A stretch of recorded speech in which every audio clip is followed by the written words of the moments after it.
সম্মানিত মুসলিয়ান কিরাম, আমরা সূরা বাকারার 141তম আয়াত পর্যন্ত তাফসীর শুনেছি। আজকে সূরা বাকারার 142-43তম আয়াত এর তর্জমা তাফসীর পেশ করা হবে ইনশাআল্লাহ। আউযু বিল্লাহি মিনাশ শাইতানির রাজীম। বিসমিল্লাহির রহমানির রহিম। سيقول السفهاء من الناس ما ولاهم عن قبلتهم التي كانوا عليها قل لله المشرق والمغرب يهدي من يشاء إلى صراط مستقيم। মানুষের মধ্যে যারা নির্বোধ তারা অচিরেই বলবে যে মুসলিমরা যে কিবলার উপর ছিল তা থেকে কোন বস্তু তাদের মুখ ফিরিয়ে দিল। হে নবী, আপনি বলুন, পূর্ব পশ্চিম সকল দিগন্ত আল্লাহরই মালিকানায়।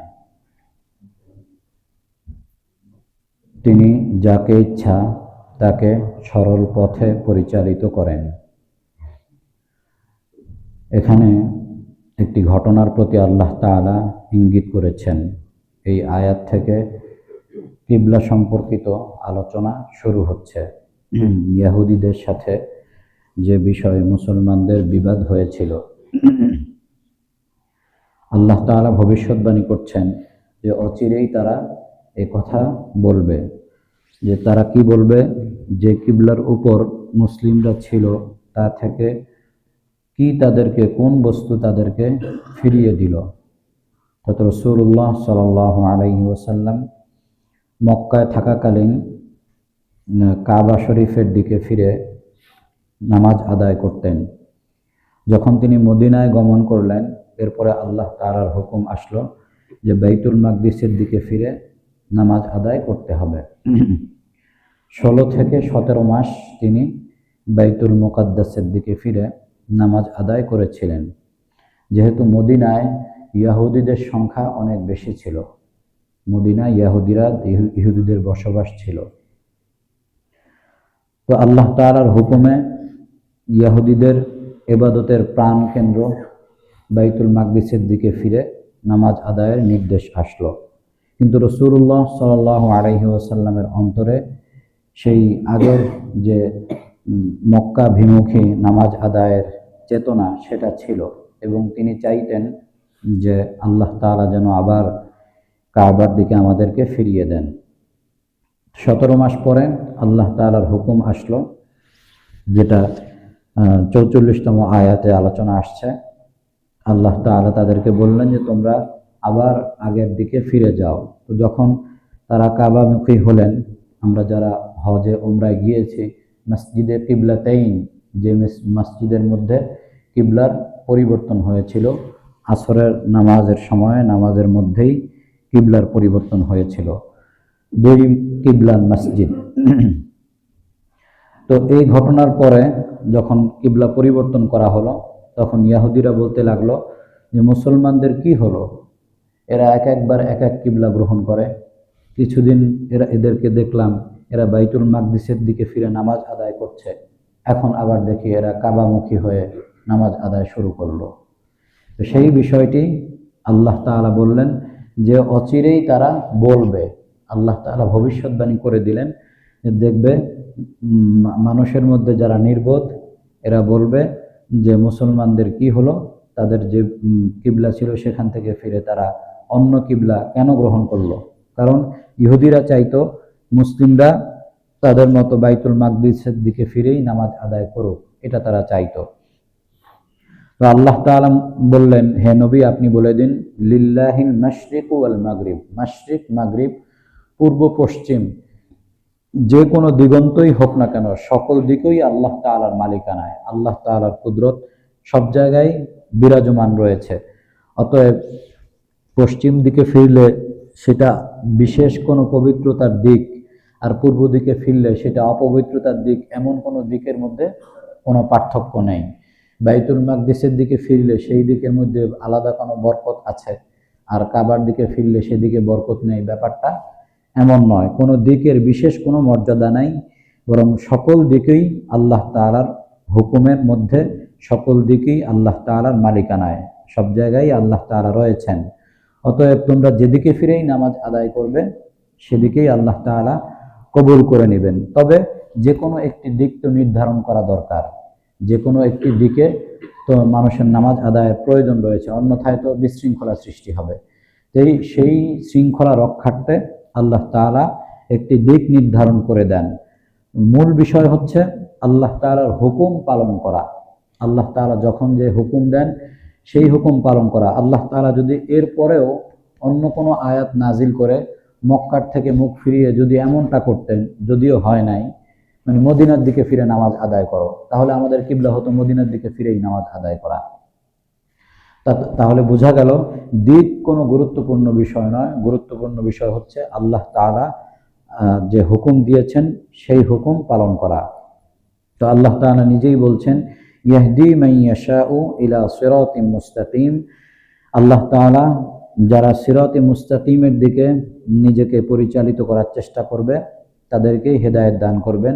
আল্লাহ তাআলা যাদেরকে চান তারা সুপথ প্রাপ্ত হবে। এরপরে আল্লাহ তাআলা বলেন, ওয়া কাযালিকা জাআলনাকুম উম্মাতান ওয়াসাতান লিতাকুনু শুহাদা আলান নাসি ওয়া ইয়াকুনা আর-রাসূলু আলাইকুম শাহীদা ওয়া মা জাআলনাল কিবলাতাল্লাতী কুনতা আলাইহা ইল্লা লিনা'লামা মান ইয়াত্তাবি'ুর রাসূলা মিম্মান ইয়ানকালিবু আলা আকিবাইহি ওয়া ইন কানাত লাকাবীরাতান ইল্লা আলাল্লাযীনা হাদাল্লাহ ওয়া মা কানা আল্লাহু লিয়ুযী'a ঈমানাকুম ইন্নাল্লাহা বিন-নাসি লারাউফুর রহিম। অনুরূপভাবে আমি তোমাদেরকে মধ্যবর্তী উম্মত রূপে সৃষ্টি করেছি, যাতে তোমরা মানুষের উপরে সাক্ষী হতে পারো আর তোমাদের রসূল তোমাদের উপর সাক্ষী হতে পারে। আর যে কিবলার উপরে তোমরা ছিলে, যে কিবলার উপর আমি তোমাদেরকে রেখেছিলাম, সে কিবলা থেকে তারাই মুখ ফিরিয়ে নিবে যারা তাদের পূর্বের বিষয়ের উপর বহাল থাকার চেষ্টা করবে। আর এটা এই জন্যে যে আমি জেনে নিতে পারি যে কে রসূলকে অনুসরণ করে আর কে তার পূর্বের অবস্থায় বহাল থাকে। যদিও বিষয়টি অত্যন্ত কঠিন, তবে যারা হেদায়েতের অনুসরণ করে তাদের জন্য কঠিন নয়। আর আল্লাহ তাআলা তোমাদের ঈমানকে ধ্বংস করবেন না, নষ্ট করবেন না। নিশ্চয়ই আল্লাহ তাআলা মানুষের প্রতি দয়াদ্র, পরম দয়ালু। এখানে আল্লাহ তাআলা আমাদের এই উম্মতের আলোচনা করেছেন যে অনুরূপভাবে আমি তোমাদেরকে মধ্যবর্তী উম্মাতান ওয়াসাতন, ওয়াসাত শব্দের অর্থ হচ্ছে মধ্যবর্তী, মধ্যবর্তী উম্মত রূপে সৃষ্টি করেছে।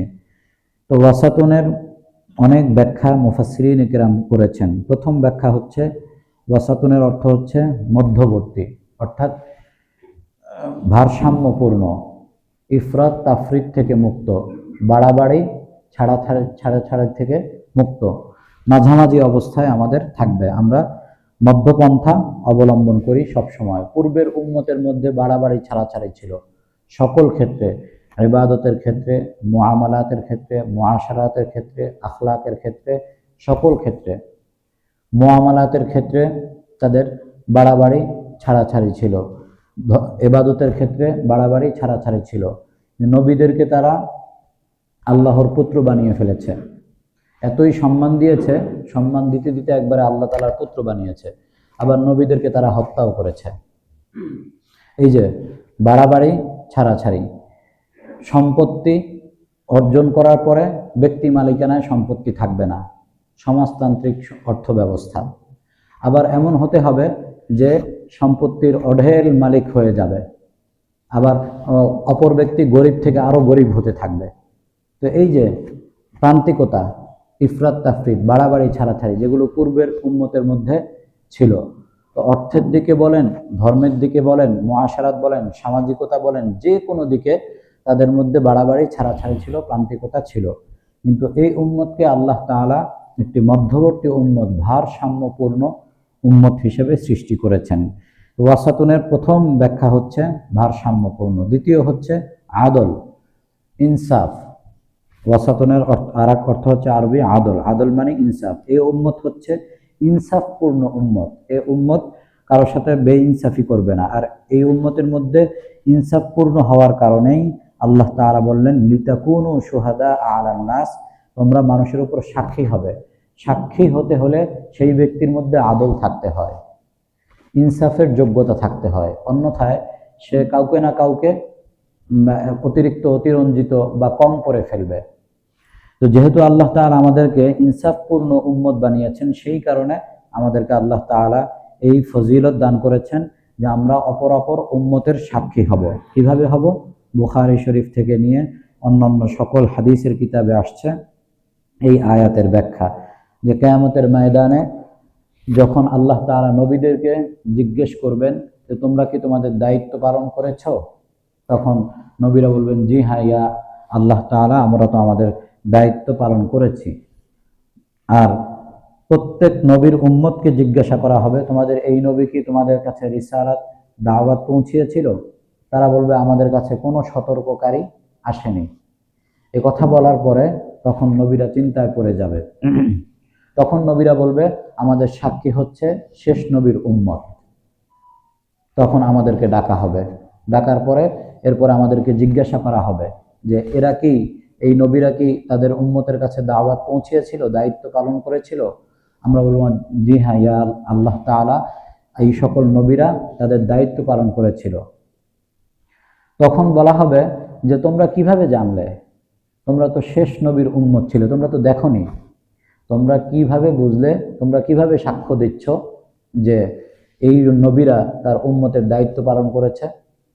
তখন আমরা বলবো যায় আল্লাহ তাআলা আমাদের কাছে আপনার বাণী এসছে, আমাদের কাছে আপনার রসুলের বাণী এসছে, আমরা সেটাকে হক বলে বিশ্বাস করেছি, সত্য বলে বিশ্বাস করেছি, আর সেখানে এই জাতীয় সকল বক্তব্য ছিল।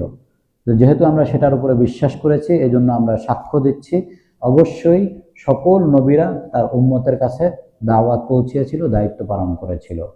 এই কথা বলার পরে রাসূলুল্লাহ সাল্লাল্লাহু আলাইহি ওয়াসাল্লাম আবার আমাদের কথার উপরে সাক্ষী হয়ে যাবেন। ওয়া ইয়াকুনার রাসূলু আলাইকুম শাহীদা, এবং তোমাদের উপর তোমাদের রসুল সাক্ষী হবে। রাসূল সাল্লাল্লাহু আলাইহি ওয়াসাল্লাম বলবেন যে হ্যাঁ আমার উম্মত অন্যান্য নবীদের ব্যাপারে যে সাক্ষ্য দিচ্ছে এটা সত্য। এভাবে তিনি আমাদের কথার উপরে সাক্ষ্য দিয়ে সিলমোহর মেরে দিবেন এবং তিনি আমাদের কথাকে মজবুত করবেন। এই বিষয়টি আল্লাহ তাআলা, এটা আমাদের জন্য, এই উম্মতের জন্য বিশেষ মর্যাদা যে কিয়ামতের ময়দানে আল্লাহ তাআলা অন্যান্য নবীর জন্য আমাদেরকে সাক্ষী হিসেবে নির্ধারণ করবেন। আল্লাহ পাক আমাদের সকলকে সেই ফজিলত অর্জন করার তৌফিক দান করেন। তো এই দৃষ্টিকোণ থেকে আমরা হচ্ছি মধ্যবর্তী উম্মত, অর্থাৎ ওয়াসাতন মানে আদল, ইনসাফপূর্ণ উম্মত। আরেকটি বিষয় এখানে উল্লেখ করা হয়েছে, আমরা হচ্ছে উত্তম উম্মত, সর্বোত্তম উম্মত, সর্বশ্রেষ্ঠ উম্মত, যেটাকে বলা হয়ে থাকে খায়র উম্মত। কুনতুম খায়রা উম্মাতিন উখরিজাত লিন-নাস তা'মুরুনা বিল মা'রুফ ওয়া তানহাউনা আনিল মুনকার, তোমরা হচ্ছে সর্বশ্রেষ্ঠ জাতি, তোমাদেরকে বের করা হয়েছে মানুষের কল্যাণার্থে, তোমরা মানুষকে সৎ কাজের আদেশ করবে, মানুষকে অসৎ কাজ থেকে বিরত রাখবে। তো ওয়াসাতের এক অর্থ হচ্ছে তোমরা সর্বোত্তম উম্মত। তো যেহেতু আমরা সর্বশ্রেষ্ঠ নবীর সর্বশ্রেষ্ঠ উম্মত, সে কারণে আল্লাহ তাআলা আমাদেরকে একটি অতিরিক্ত দায়িত্ব দিয়েছেন, যেটি হচ্ছে দাওয়াতের কাজ করা, মানুষকে সৎ কাজের আদেশ করা, অসৎ কাজ থেকে নিষেধ করা। তো ওয়াসাতুনের আরেক অর্থ হচ্ছে উত্তম হওয়া, খায়ের হওয়া। তো যেটাই হোক, এই সব কিছুই আল্লাহ তাআলা আমাদের মধ্যে, এই উম্মতের মধ্যে দান করেছেন। এরপরে আল্লাহ তাআলা বলেন ওয়ামা জাআলনাল কিবলাতাল্লাতী কুনতা আলাইহা ইল্লা লিনআলামা মান ইয়াত্তাবিউর রাসূলা মিম্মান ইয়ানকালিবু আলা আকিবাইহি, যে যে কিবলার উপর আমি তোমাদেরকে রেখেছিলাম, তোমরা ছিলে, আমি দেখতে চাই যে রসুলকে কে অনুসরণ করে আর কে তার পূর্বের অবস্থায় বহাল থাকে।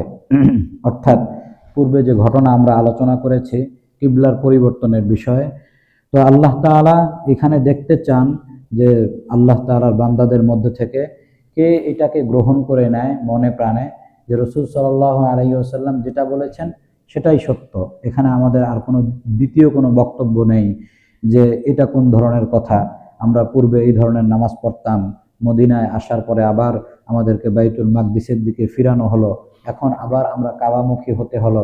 এই ধরনের কথাবার্তা বলে কেউ কি আগের অবস্থায় থেকে যায়, নাকি রাসূল সাল্লাল্লাহু আলাইহি ওয়াসাল্লামকে পূর্ণ অনুসরণ করে আল্লাহ তাআলার হুকুম পালন করে? এটা আল্লাহ তাআলা দেখতে চান, এটা আল্লাহ তাআলা পরীক্ষা করতে চান। সে কারণে আল্লাহ তাআলা এই কথা বললেন। তবে আল্লাহ তাআলা বললেন ওয়া ইন কানাত লাকাবীরাতান, তবে হ্যাঁ, বিষয়টি কঠিন, বিষয়টি কঠিন। ইল্লা আলাল্লাযীনা হাদাল্লাহ, তবে যারা হেদায়েত, আল্লাহ তাআলার হেদায়েতের অনুসরণ করবে তাদের জন্য কঠিন নয়, কিন্তু অন্যদের জন্য বিষয়টি কঠিন। কারণ মানুষের সাধারণ অবস্থা হলো যে মানুষ যে অবস্থার উপরে বহাল থাকে সেই অবস্থার থেকে মুখ ফিরাতে চায় না। বিশেষ করে যারা জাহিলিয়াতের মধ্যে ছিল তাদের উপর এই বিষয়টি অত্যন্ত কঠিন। কারণ জাহিলিয়াত, যাদের মধ্যে জাহালাত বা মূর্খতা থাকে, তারা সাধারণত ট্রেডিশনাল বিষয়গুলোকে বাদ দিতে পারে না, বা পূর্বের অভ্যস্ততাকে সে নিজে ছাড়তে পারে না। তো এটা আল্লাহ তাআলার একটা পরীক্ষা। আল্লাহ তাআলা দেখতে চান যে আল্লাহ তাআলার হুকুম কারা পালন করে, কারা নবীর অনুসরণ করে, আর কারা এই হুকুম পালন করতে দ্বিধাদ্বন্দ্বের মধ্যে পড়ে যায়, কারা মুনাফিকের মধ্যে পড়ে যায়, কারা হুকুম পালন করতে ইতস্তত করে। এটা আল্লাহ তাআলা পরীক্ষা করতে চান।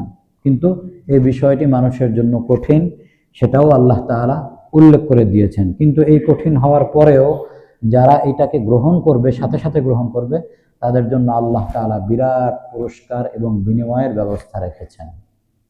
যে এই কিবলা পরিবর্তন করার পরে সাথে সাথে যারা এই হুকুম পালন করবে, যে আয়াত চলে আসছে, রাসূল সাল্লাল্লাহু আলাইহি ওয়াসাল্লাম আমাদেরকে আয়াত শুনিয়ে দিয়েছেন, আমাদের কিবলা আবার পরিবর্তন করা হয়েছে, অতএব সাথে সাথে আমরা কিবলাকে পরিবর্তন করে নেই। এটা যারা করবে আল্লাহ তাআলা তাদেরকে বিশাল বড় পুরস্কারে ভূষিত করবেন। এরপরে আল্লাহ তাআলা বলেন ওয়া ইন কানাত লাক ওয়া মা কানাল্লাহু লিইউযিআ ঈমানাকুম, আল্লাহ তাআলা তোমাদের ঈমানকে, আল্লাহ তাআলা তোমাদের আমলকে ধ্বংস করার নন, ধ্বংস করবেন না। এখানে একটি প্রশ্নের উত্তর দিয়েছেন। সাহাবায়ে কেরামের অন্তরে এই প্রশ্ন সৃষ্টি হয়েছিল, তাহলে এতদিন যারা বাইতুল মাকদিসের দিকে ফিরে নামাজ আদায় করেছেন, এর মধ্যে যারা ইন্তেকাল করেছেন, তারা তো আমাদের এই কাবার দিকে মুখ ফিরিয়ে আমরা যে নামাজ আদায় করছি এটা তো তারা পাননি, তারা পৃথিবী থেকে বিদায় গ্রহণ করেছেন। তাহলে তাদের সেই সকল আমলগুলো বরবাদ হয়ে যাবে কিনা, যারা বাইতুল মাকদিসের দিকে ফিরে নামাজ আদায় করেছিলেন এবং তারা ইন্তেকাল করেছেন, তাদের আমল ইমান ধ্বংস হয়ে যাবে কিনা, এই প্রশ্ন সাহাবায়ে কেরামের অন্তরে উদয় হয়েছিল। সেই প্রশ্নের উত্তর আল্লাহ তাআলা দিলেন যে না, তাদের কোনো আমল ধ্বংস হবে না, বরং তাদের সকল আমল, তাদের ইমানের আমলের যত বিষয় ছিল সকল বিষয়কেই আল্লাহ তাআলা কবুল করে নিয়েছেন, তাদের কোনো আমলকেই আল্লাহ তাআলা ধ্বংস করবেন না।